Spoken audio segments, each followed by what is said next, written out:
All right, welcome to the KSU Student and Faculty Virtual Press Conference. Students are here today to speak out and demand action from university.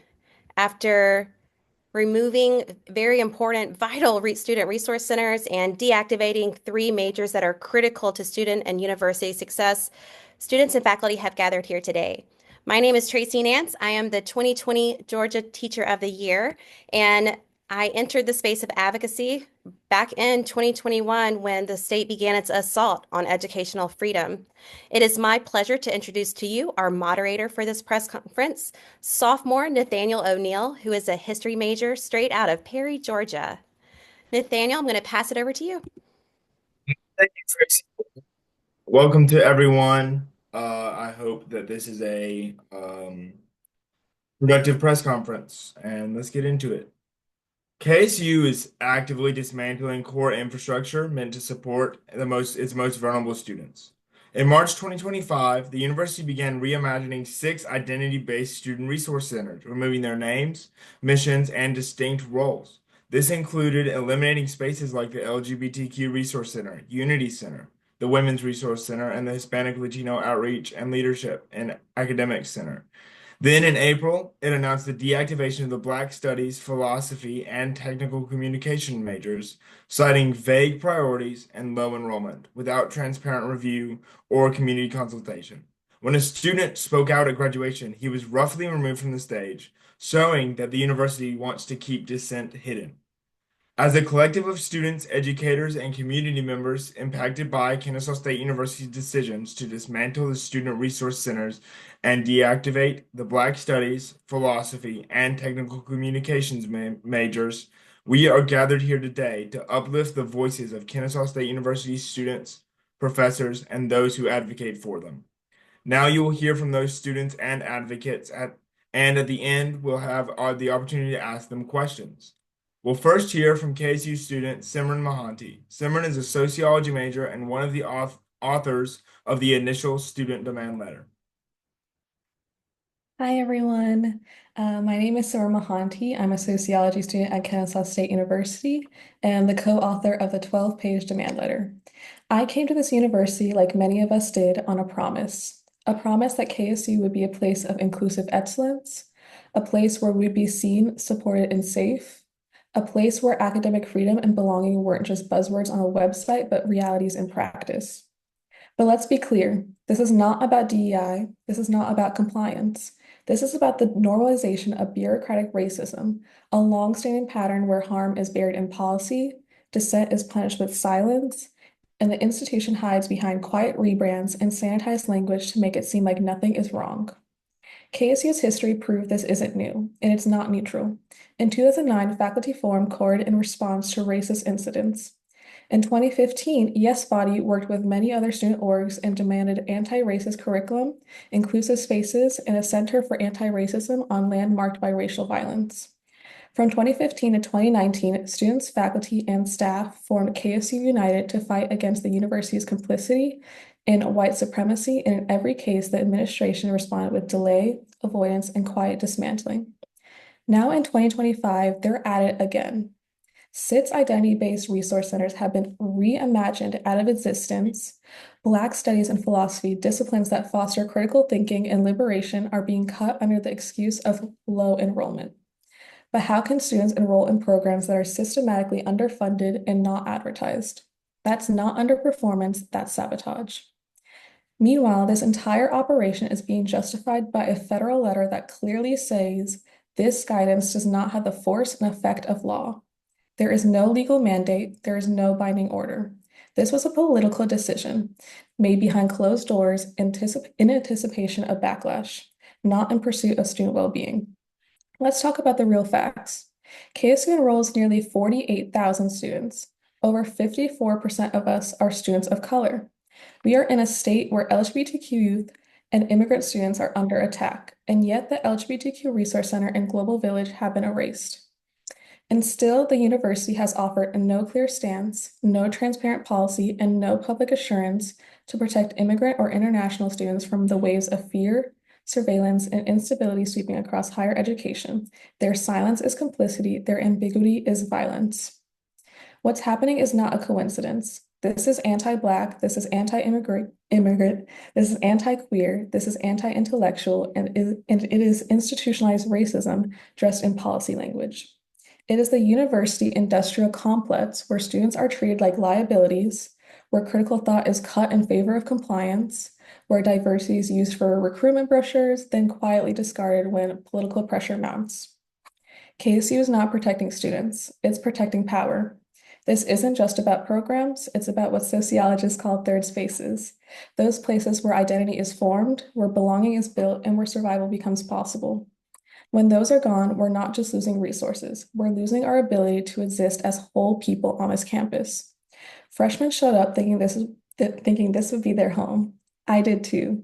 Instead, we got deleted mission statements, vanished web pages, and a university hoping we wouldn't notice. So here's our response. We're organizing, we're archiving, and we're fighting back. We are documenting every name change, every erased program description, every broken promise, because if the university wants to rewrite its history, we'll make sure the truth is preserved. We are reclaiming narrative power with over 600 student testimonials stating, "These centers saved my life. I chose KSU because it claimed to support people like me. Now I feel lied to. I'm paying tuition to be erased. Black studies gave me language to survive, to understand myself, to fight back. Philosophy taught me how to think critically about the world. That's exactly why they want it gone." And what does it say about a university when it eliminates the departments that teach you to question power? We are building a coalition of students, faculty, alumni, and community partners because we know that when power hides, people must rise. We are not here for moderation. We are not here for compromise. We are not interested in future reimaginings after we graduate. And we are demanding full restoration, recognition, and accountability now. Our demands are as follows. Reinstate all SIT's identity-based resource centers with their original names, missions, staff, and physical space. Reverse the deactivation of the Black Studies and Philosophy majors in line with faculty governance. Publicly acknowledge that these changes were not legally required and were made by institutional choice, and make a statement to affirm that you will protect and preserve these spaces, as well as increase investment in these same programs, departments, and services that support marginalized students and critical thinking, and as well as implement public oversight to ensure this cannot happen again in silence. This university cannot claim inclusive excellence while executing institutional erasure. It cannot sell diversity in its brochures while gutting the very programs that make that diversity livable. It cannot count our bodies in enrollment data and then write us out of policy, out of budget, out of existence. You do not get to profit from our presence while policing our power. We are not confused. We are not disposable. We are not going anywhere. Thank you. Thank you, Simran. Next up, we'll hear from KSU student Ames West. Ames is an environmental science major and Kennesaw Pride Alliance officer. Ames will speak up about one of the first damaging moves the university made this spring, removing vital resource centers and stripping them of their inclusive branding. Hello, everyone. I wanted to thank you for attending this press conference and for allowing us this opportunity to speak with you. As Nathan stated, I am currently a student enrolled in the environmental science program at KSU, as well as an officer of two student RSOs, Church Lot, the Lutheran Student Ministry, and the Kennesaw Pride Alliance. I want to speak to you today on how the plan changes to the resource center, specifically the LGBT Resource Center, will have a detrimental impact on the communities that they serve. I understand that for many of you that are unfamiliar with the issues, these centers can seem redundant or even an unnecessary expense. After all, why have centers devoted to identity-based groups when you can meet the same needs with a more generalized service or centers? I mean, surely the issues or difficulties encountered by these communities are not that different from your average student, correct? Yet, speaking as a member of the LGBT community myself, I can assure you this is not only incorrect, but completely out of touch with the difficulties my community face. For years, especially here in the South, my community was at best looked upon with indifference or treated as something to be swept under the rug. And more often than not, we were actively targeted and made pariahs be it at the city, at the county, state, or especially now the national level, by people that wanted us erased from society. That is saying nothing of the harassment, persecution, violence, and discrimination we face for the mere crime of existing. For many years, most of us LGBT students struggled to get by on campus and at home, where at best teachers, fellow students, or even parents singled us out and made targets of us for who we were. We had no safe haven, no place to belong, no place to seek support or even help. We were pretty much left alone to fend for ourselves. Yet, within the last decade, that changed when many universities, Kennesaw included, made at least a modicum of efforts to aid and reduce the stigma we faced, as well as other traditionally marginalized communities, be it through programs such as OLA, the resource centers, dedicated studies majors such as Black Studies, Native American Studies, or even philosophy.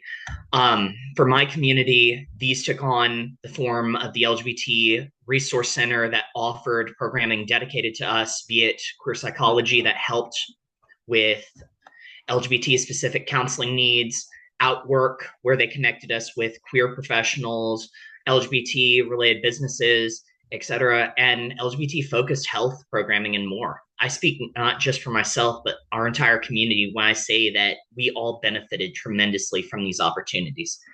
Yet, within this past month, in the face of a legally non-enforceable and effectively toothless letter, the administration bent the knee and decided that they were going to wipe away these support programs and opportunities under the guise of rebranding or restructuring to a more generalized audience.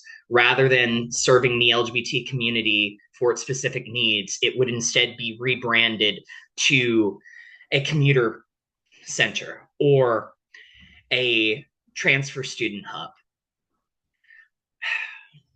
Suffice to say, these changes are not just unnecessary, they're not just utterly ridiculous, utterly absurd, but they do actual and meaningful harm to the community that was just getting by and struggling as is.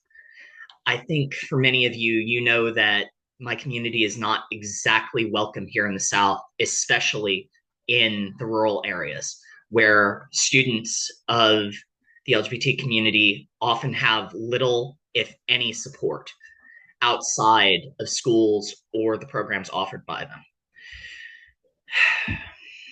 To the men and women that drafted these orders, this is not about reversing discrimination. This is not about ending unnecessary practices. It is a targeted and direct attack against us by people who have a pathological hatred of us. This sentiment and the coercion of Kennesaw State by the Georgia government and the Department of Education is why many of my fellow LGBT students and I have been working tirelessly to fill in the gaps left by the restructuring of these centers. To this end, we have been working with local churches to secure meeting spaces, secure connections with local pro-LGBT organizations such as GLAAD, such as PFLAG, and Lambda Legal to help at least mitigate some of the impact. To a degree, we've been somewhat successful in our efforts here, but truthfully speaking, it's not enough. We cannot do this alone, nor can we stop the harm being done by these changes without your help. To that end, we ask for your help, not just for our community, not just for the women, not just for the Hispanic or international student communities, but for every student at KSU that benefits from the programs the university is wiping away and the resources provided, as well as future students who do not yet know they need them or are not yet able to see that they need them. We ask for your support to do what is right and help protect us and our fellows from further discrimination. Thank you.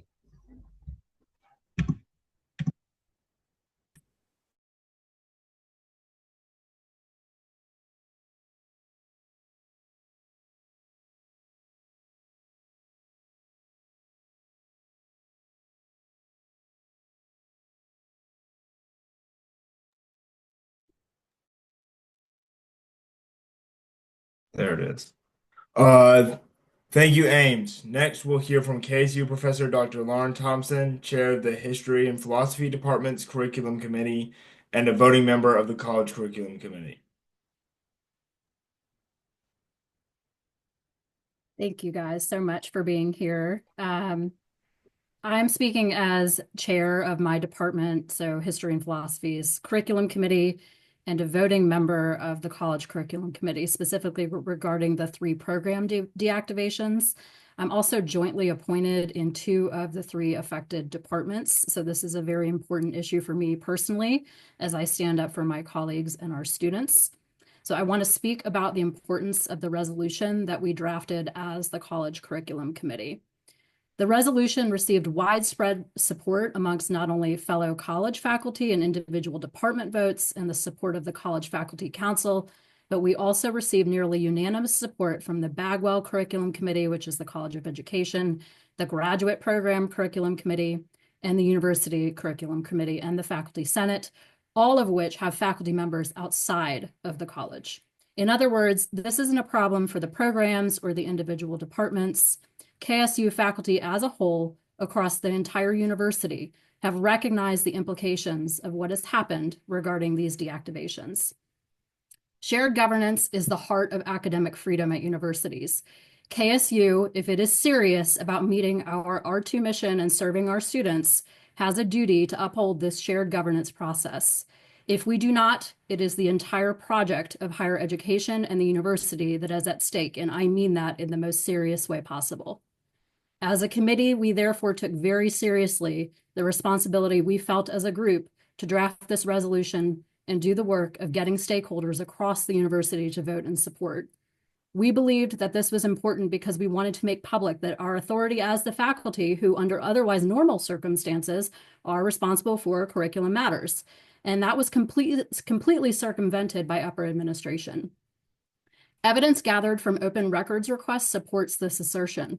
In the past 10 years, at least 20 programs have followed the normal deactivation process in Curriculog, which is the program that we use to track curriculum changes. I want to stress that some of these deactivations may have been contested. Faculty and students may not have agreed. But the important part is that the process was followed. With philosophy, Black studies, and technical communication, that process has not only been circumvented, but the administration has been deliberately myopic about their decisions. While speaking to the various curricular governing bodies at KSU regarding our resolution, we were told that the process that had otherwise been followed at least 20 times in 10 years was a typo. This typo covers at least 3 pages, specifically pages 52 to 55 of the curriculum guide. Then we were told that this process is only for faculty within a program who want to self-launch a deactivation internally as a department. Now it appears, and to be clear, there is no existing written policy for this, that if upper administration wants to close a program, they can do it without any input from faculty at all. The very existence of the multiple curriculum committees across the university within each college belie these excuses and frankly insulting explanations. From the perspective of the curriculum committee, we will continue to insist on the importance of faculty shared governance, following the appropriate process for deactivations, and demanding transparency from our administration. KSU faculty deserve better, and KSU students deserve better. Thank you.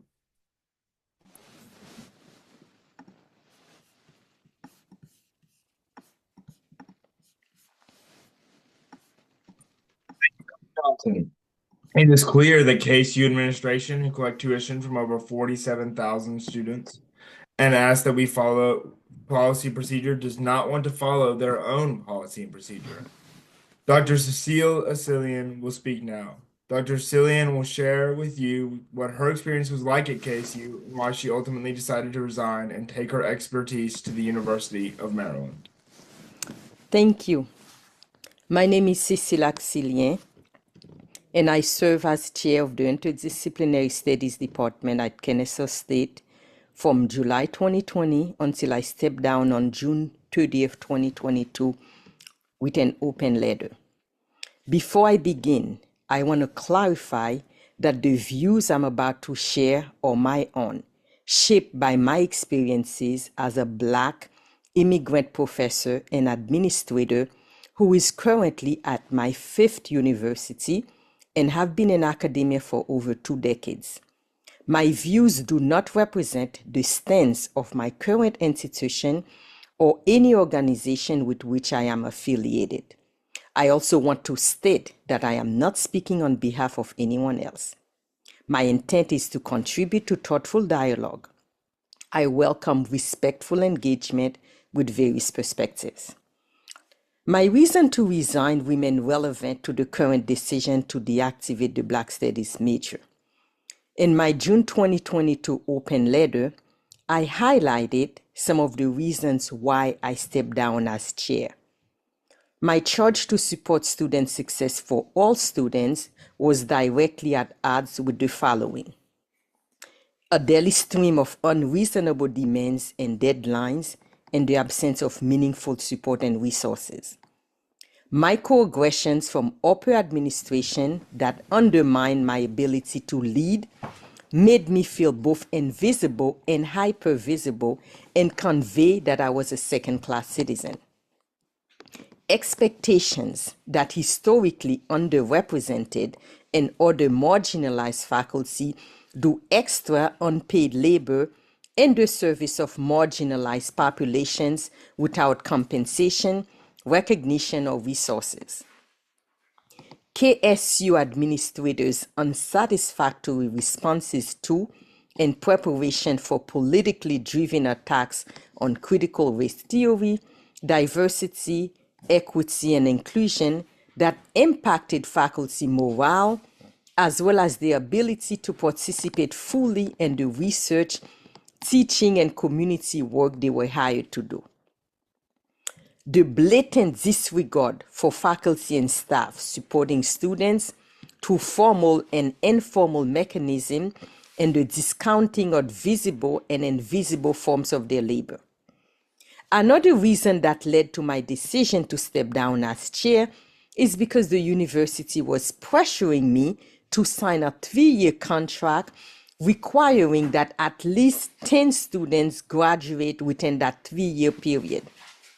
An impossible demand, since most students take 4 more years to finish. Even under the best of circumstances, the new majors will be in their junior year, making it unlikely for the department to meet that threshold. The rush, on realistic terms, felt like a deliberate setup for failure. It is my belief that the university was not committed to Black Studies then, and it is now using the current climate to do something that they have been trying to do for a long time: eliminate the Black Studies major. It is hypocritical, inequitable, and unconscionable that on the one hand, the administration at Kennesaw State University expects Black Studies faculty to mentor students of color academically, psychologically, and socially, and emotionally, so that they can succeed at the university. Yet, these same administrators do not value the discipline of Black Studies. It is in part through Black Studies that faculty are able to help students understand the various challenges they face that are based in great part on structural inequities. Students are being denied the right to study their culture and understand their place in the world, and thus, ultimately, to be empowered to shape their futures. As an interdisciplinary field, Black Studies teaches all students to be critical thinkers, poised to support and lead in their communities and professions. It also provides a roadmap to create an equitable future for everyone. It is a grave misapprehension that Black Studies only offers benefit to Black students. Do we say that studying the work of a white Southern author such as William Faulkner only offers benefits to white students? Of course not. In the same way, Black Studies is an essential part of any comprehensive understanding, not only of the United States, but of the world as a whole. Black Studies cannot be excised from the university and leave education intact. Thank you. Thank you, Dr. Cillian. It is clear that KSU administration lost a distinguished professor because of their complicity and ongoing poor judgment. As a student, I hope that KSU leadership rights this ship because we do not want to lose our best and brightest professors.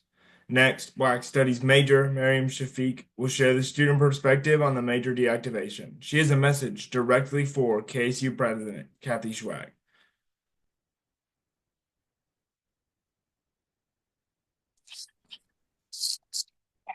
Hey everyone. Um, so I hope you're all doing well today. I know it's a hard time, so I hope this helps. I wanted to start by saying inclusivity is not a branding tool. It is a moral imperative. We're not asking for anything specific treatment instead of demanding that Kennesaw State lives up to the values it already has claimed as its own. Turning a blind eye and staying silent or sorry as you claim neutrality makes you a part of the problem just as much. I just have one question for our Kennesaw State's president. How is it that you, as a woman who actually hold power, use it to destroy, take away programs that helped you get in your position? How can you just so willingly and so easily bend to the elite men who can't stand you being a woman of power and allow them to make an obedient woman out of you? You claim you care so much about your students and their success, and yet your action says something else. So let this be your warning and reminder.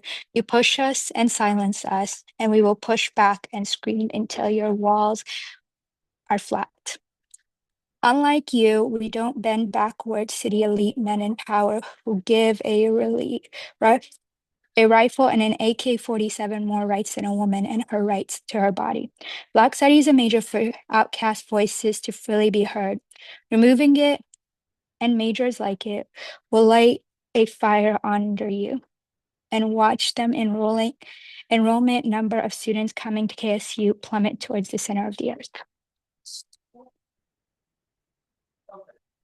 Thank you. Thank you, Miriam. Yours is a sentiment that many university students are feeling right now. Dr. Roxanne Donovan, who has taught in the Black Studies Department for 17 years, will share more about this administration's unprecedented neglect of procedure and why Black Studies is a crucial part of the university. Hi, everyone. I want to be clear that I'm speaking not as a representative of KSU or of Black Studies, but as a private citizen, an individual whose perspective is informed by my positionality as a Black multiracial woman and my training and expertise as a psychologist, social justice scholar, and teacher of Black Studies for over 17 years. So in truth, I'm devastated. I'm devastated at the decision to deactivate the Black Studies major. The erasure of any institutionalized commitment to Black Studies is a blow, regardless of the institution doing it. It's especially hard when it's at a university where over 25% of students identify as Black, in a metro region at the center of the American Civil Rights Movement, in a state that prides itself on a culturally diverse and intellectually engaged populace. There's another story to tell about than the one that paints Black Studies as lacking students or interest.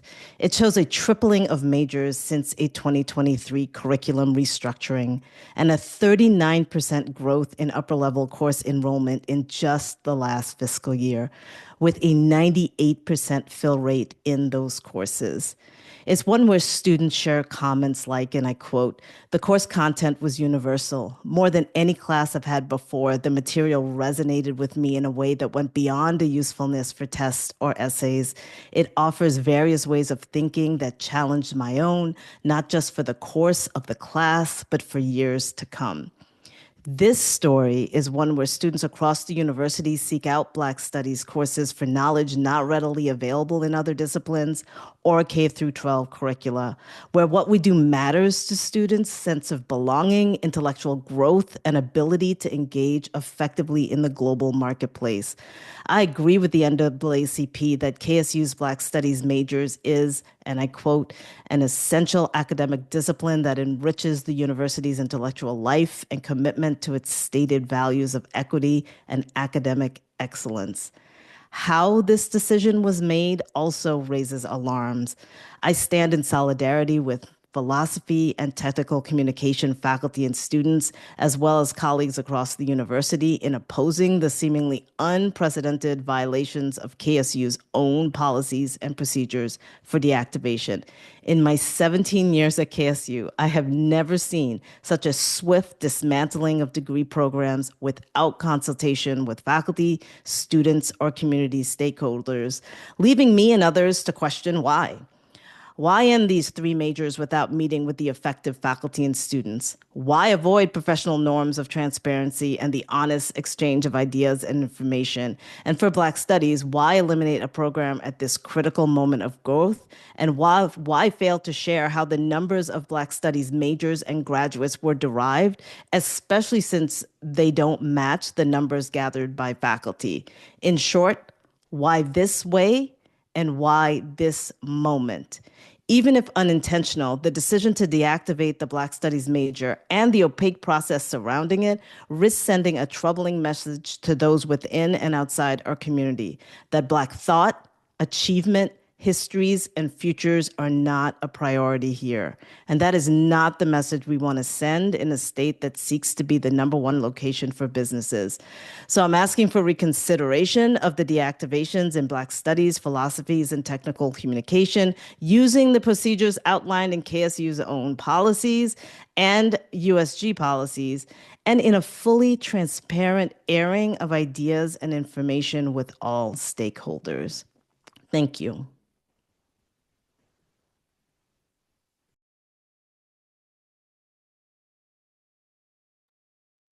Thank you, Dr. Donovan. We stand in solidarity with you as well. Next, we'll hear from student Henry Verrill. Henry is a junior philosophy major and an interactive design major at Kennesaw State University. Hello, everyone. Am I coming through all right? Thank you, everyone, for being here. It really means a lot. So I'll go ahead and start. So Kennesaw State University is attempting to axe the philosophy major. I'm coming from the perspective of a philosophy major without due process. And if the Board of Regents approves on May 15th, I believe, it will not only set a dangerous precedent, but will also affect the quality of KSU graduates. So as a philosophy major at KSU, I'm pretty concerned for the future of Georgia's education and workforce if this decision comes to pass. As some of my colleagues have mentioned earlier, Governor Kemp has said on multiple occasions that he wants Georgia to be, quote, the #1 place to do business. But if the state's third largest university is allowed to butcher the philosophy program and other programs with no due process, Georgia businesses will be left with fewer capable writers and critical thinkers. And it's not just about philosophy either. Any program can be deactivated in the future if KSU isn't prevented from unilaterally removing programs like this without the review required by their own processes. So let me explain. Philosophy as a major isn't really for anything in the way that a computer science major is for programming. So when I tell people I'm a philosophy major, they often ask me, well, what kind of job can you get with that? And that's a perfectly valid question. And the answer will show why KSU is making such a big mistake. So 7 out of 10 employers, according to the World Economic Forum, cite analytical thinking as an essential core skill for employees. I cannot think of any phrase that better describes what philosophy does. The primary skill that philosophers gain is the ability to temporarily reject their own worldview in favor of critically analyzing what they engage. As a philosopher, when I read a text, I understand that it is about someone else's view of the world. When I engage with that text, I don't want my biases to color my interpretation, so I displace my bias for a moment. This applies to everything I encounter, not just like Plato or Aristotle, right? Philosophy's intense focus on critical thinking and analytical thinking makes philosophy graduates valuable assets to employers. In the same survey, the World Economic Forum notes that the third most desirable skill in employees is flexibility and agility. And as a philosophy major, I can analyze, digest, and produce quality work faster than most of my peers. By eliminating the major that produces the graduates with the traits businesses most desire, KSU is committing a critical mistake that makes its graduates less desirable. Well, as we mentioned earlier, KSU is breaking its own rules.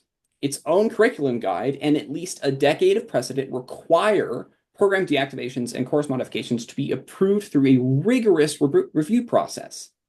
However, in a radical move, KSU administration has sidestepped the entire process.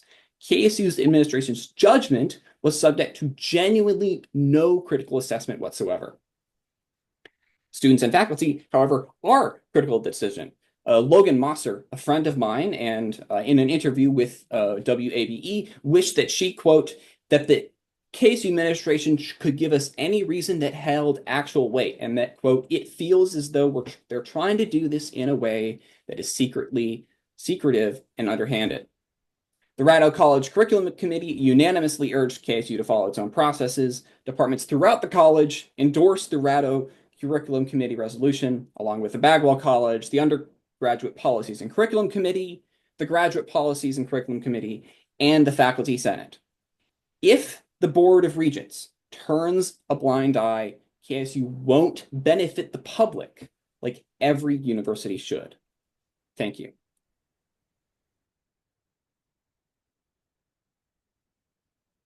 Thank you, Henry.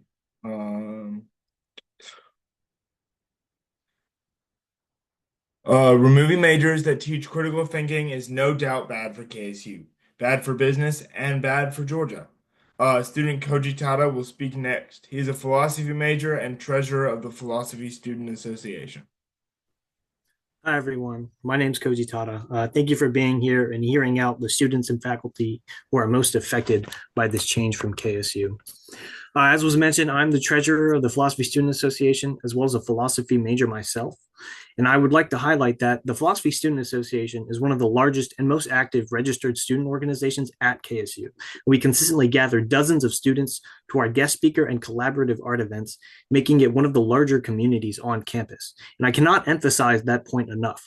We are an essential aspect of the KSU campus. We're one of the largest RSOs there. For example, we recently sent 20 students to Boone, North Carolina for a philosophy symposium, where students volunteered to write 10-page philosophy papers and present them to their peers. The growth of the philosophy department has been reflected in the growth of the PSA, and at every meeting, more and more students are excited to engage in philosophy and continue supporting these events. However, despite being one of the largest RSOs on campus, the Student Activities Budget Advisory Committee recently decided to cut our budget by 80% for the next financial year, refusing to provide funds that we would need for another philosophy symposium, despite the obvious interest from philosophy majors and non-majors alike. In fact, several of our presenters from the last symposium weren't even philosophy majors. They were simply interested in philosophy. Some of the growth of the philosophy department, and therefore the PSA, came from KSU administration's demand that the philosophy department and other humanities departments implement curriculum changes that would foster growth. These changes have seen significant results. Specifically, the curriculum change made it easier for a philosophy major to double major in something else, which allowed many students who previously wanted to major in philosophy but could not because of the credit count to be able to do so. And yet, despite the success of their own plan, the size of the PSA, and the unique fervor that philosophy students have for their field of study, KSU's administration has arbitrarily decided that now was the time to deactivate the philosophy major. My hope for all of you here today and everyone who cares about the standard of education at KSU recognizes that KSU's administration is willfully choosing to deactivate a growing, illuminating, and successful major. Not to mention denying funds for the community that the philosophy major represents, which, as I've mentioned, is no small community. These actions are in spite of their own efforts at growing the major, despite the students' engagement with the program, and despite the value and importance of philosophy itself, which each and every student can attest to.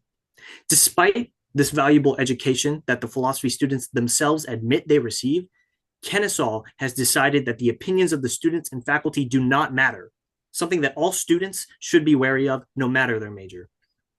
Thank you. Thank you, Koji. Finally, we'll hear from one last student, the philosophy major and president of the Philosophy Student Association, Jacob Waller.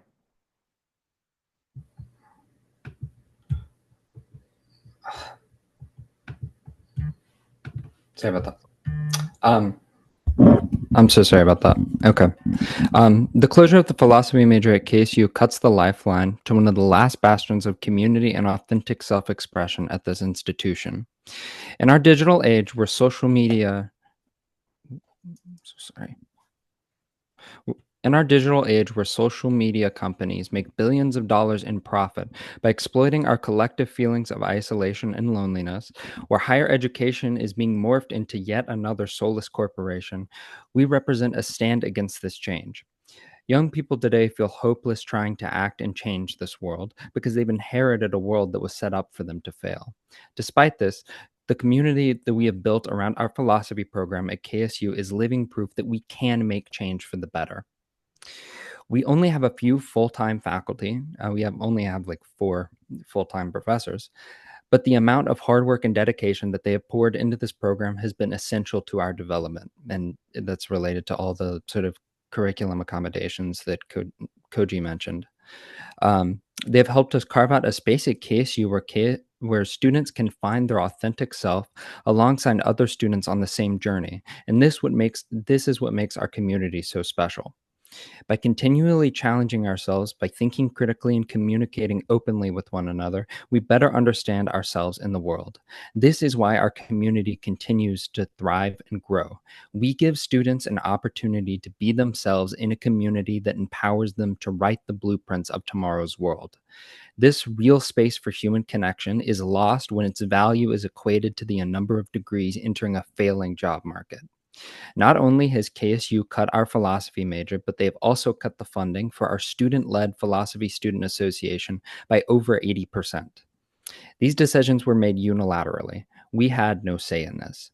These actions hurt us, and they also contradict the integrity and credibility that KSU claims to stand for. That's why we stand in solidarity with the Black Studies and Technical Communication majors in asking KSU to reinstate these programs if they aim to maintain any integrity or credibility. Thank you. Thank you, Jacob. It is clear to me, as I think it should be clear to everyone, that Kennesaw State does not care about the humanities. Finally, we'll close out this portion of the press conference by hearing once more from Miriam Shafiq. Miriam has authored a poem that underscores the importance of why we are here today. Thank you. I called it Calling for My Superheroes. Back then, we sat outside with a notebook and a pencil while our teachers wrote on a chalkboard the alphabet. Back then, we didn't have fancy classroom with technology and screens. Back then, we used to read books such as To Kill a Mockingbird, Fahrenheit 451, and Shakespeare in literature class. Yet times have changed, books are getting banned, teachers have to change their curriculum they teach. Majors such as Black Studies that shows diversity are being removed from colleges. And Fahrenheit 451 and the Hunger Games are turning into our realities. What they didn't count on is that the generation of ours are not ones to sit back and take it without putting up a fight. What they didn't count on is that an army will be coming after them when they try to silence them. What they didn't count on is that we have our superheroes that we will call on that will back us up, that they underestimate the knowledge and training our heroes put us through to prepare us for the very day they try to undermine us. We're not scared of the elite men in power who barely have a mustard seed of a critical thinking brain. We don't major and pay thousands of dollars to get the knowledge we are hungry for. We will pick up the phone and call our superheroes to meet us in the park with a board, notebook, pen, and books that were already on our bookshelves for school back then. And we will keep our critical thinking minds fed that way instead. Mark my words in history, the elite nation will see its demotion by this generation's hands. Thank you. Thank you, Miriam. As you can see, the university's promise of inclusive excellence is important to students and faculty alike. This cannot happen if KSU chooses to honor an unlawful federal decree over honoring a promise that they have made to students. Furthermore, inclusive excellence does not happen if KSU chooses to ignore its own policy and procedures in deactivating majors. We deserve educational freedom, justice, and inclusive excellence. We encourage the KSU community and Georgia stakeholders to call and email both President Kathy Schwag and Provost Ivan Pulinkala and demand that they reinstate our student resource centers and to follow university procedure around majors. As you've heard today, these resource centers and the Black Studies and philosophy majors are critical to students and university success. Sign the petition written by students. Share what's happening with your networks.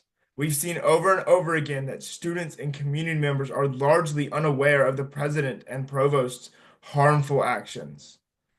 With assistance from Tracy, we will now open the floor to questions from the media. Okay, beautiful. Well done, faculty and staff. Thank you for sharing your heart and your hopes, not only for KSU's future, but for your own. If there are any questions from media present today, we are happy to take those now.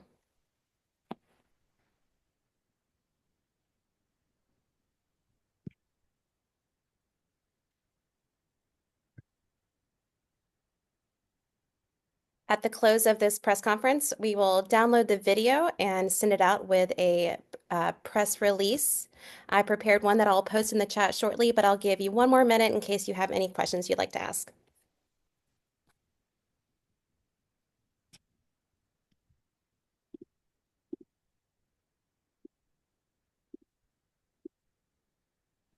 Good morning, everybody. Thank you very much for all of your time. My name is Jack Linder. I'm a reporter for the Marietta Daily Journal. So, just to give me a little bit more of an outline for how this process was taken, I understand that there's a proper procedure for the university to be eliminating certain majors and things like that. Can you walk me through a little bit about what the process was taken for the Black Studies major and the philosophy majors for these most recent ones that were eliminated? I understand the way that I understand it, it was really a report that was sent out that eventually was spread around campus and everything. So can you tell me a little bit about how exactly this was dismantled and how it differs from what the process has been in the past?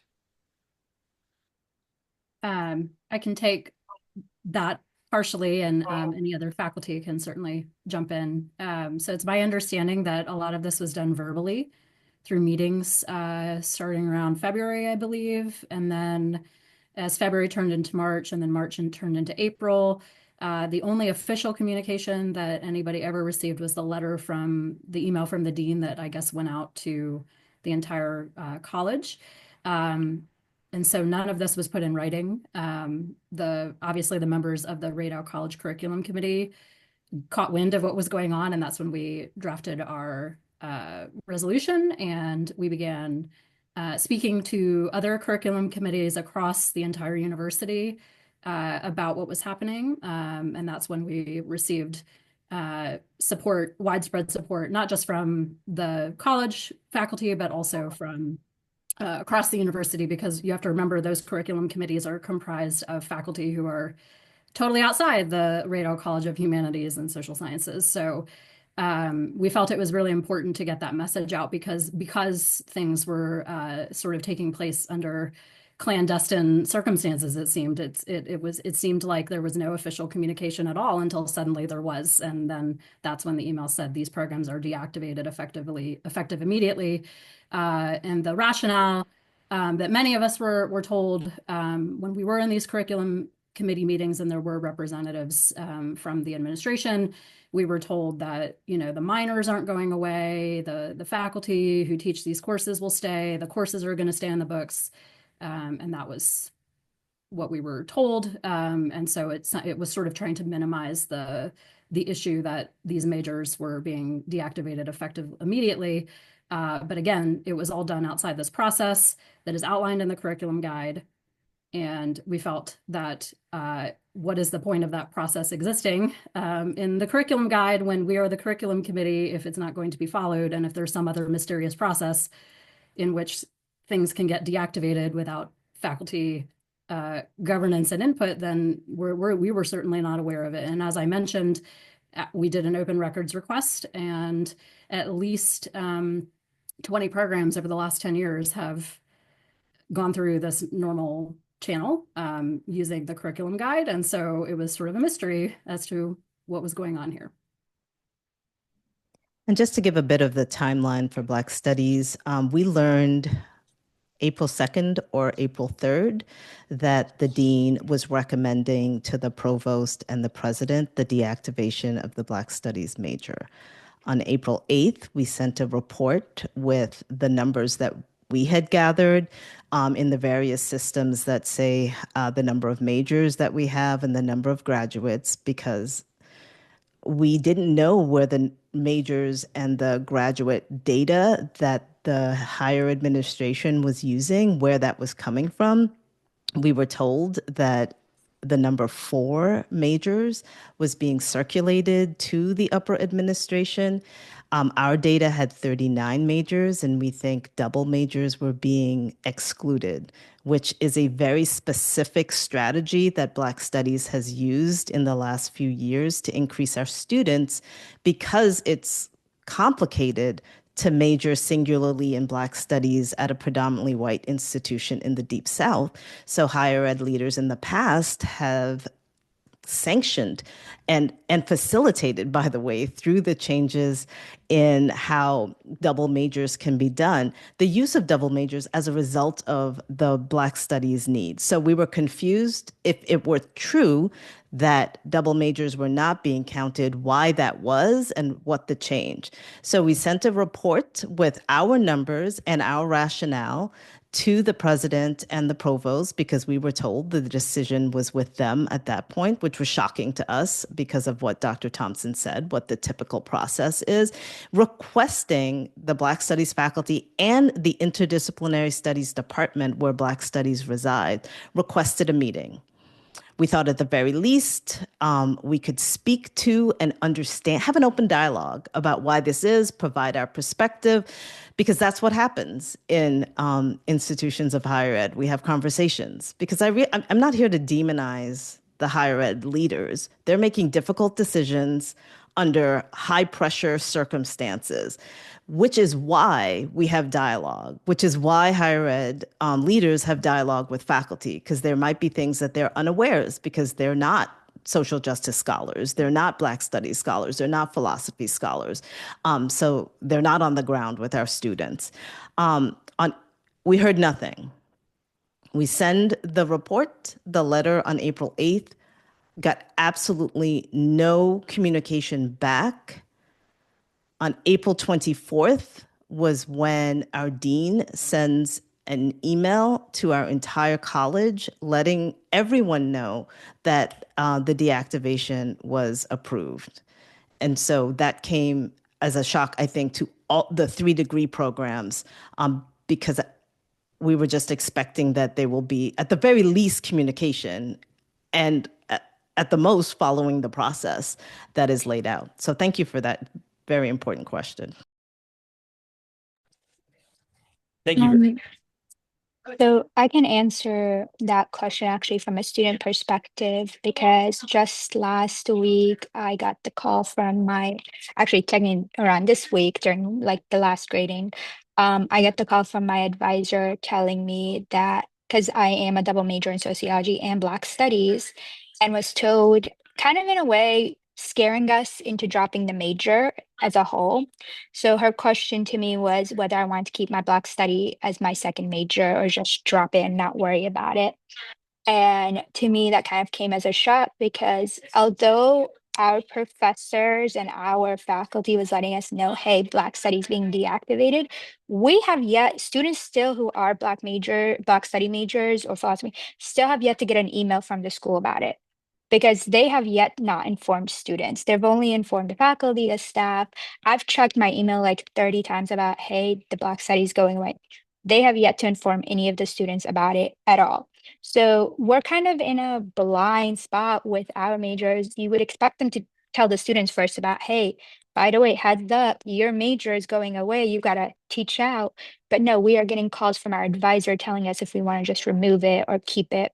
And it's kind of frustrating because when I did ask her, hey, I do want to keep it, she kind of tried to not let me get a words in and just kind of said, I'll make a plan for you.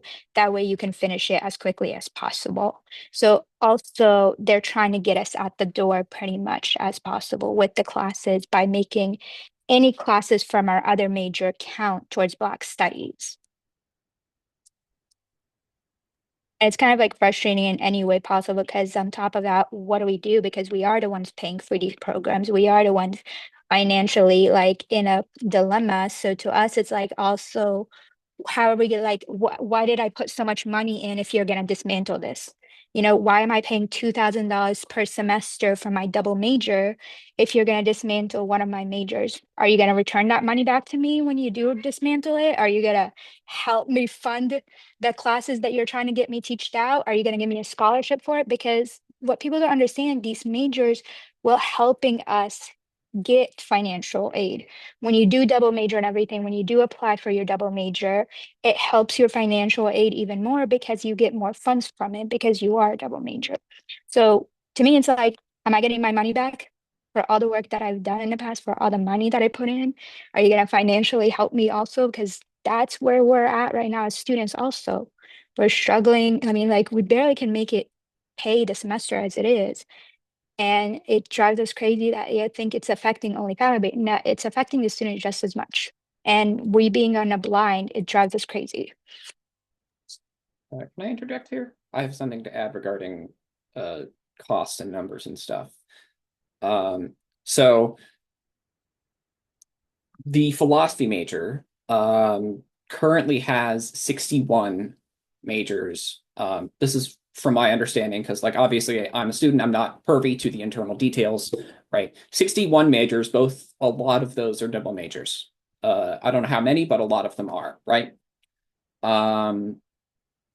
We have 4 faculty in the philosophy like program. In the philosophy program, we have 4 faculty, coordinator, and then 3 other professors, right? Imagine for yourself for a moment the amount of money coming in from 61 students. Now imagine what you can imagine the salary of 4 faculty members is.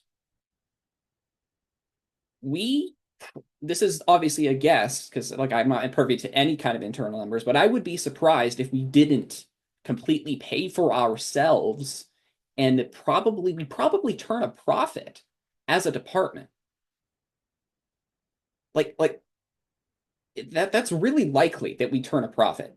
Just think about that for a moment. They're cutting some, like if you want to view a school as a business, view a school as a business. It's counter to what a school is supposed to be.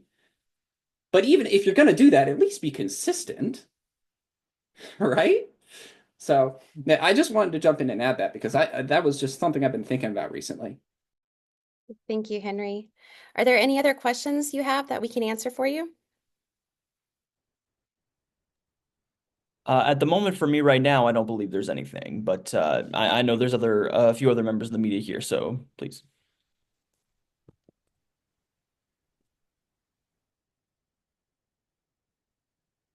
All right, we answered a few in the chat, but if anything pops up for you, please don't hesitate to reach out. My email is on and phone number is on the press release. However, I'll also pop it here in the chat. You can reach out and I can help get you connected to any of these fabulous student and faculty members of Kennesaw State University. We hope that the university decides to reinstate the student resource centers as they are an integral part of campus life, of supporting students and actually committing to inclusive excellence. And we demand that they reinstate the 3 majors that they are removing and at a minimum, give them the due process that is required by KSU's own policies. With that, I will close out this press conference and you can expect a follow-up email from me with the press advisory and the link to the press conference on it. Thank you so much, everyone. Have a great afternoon.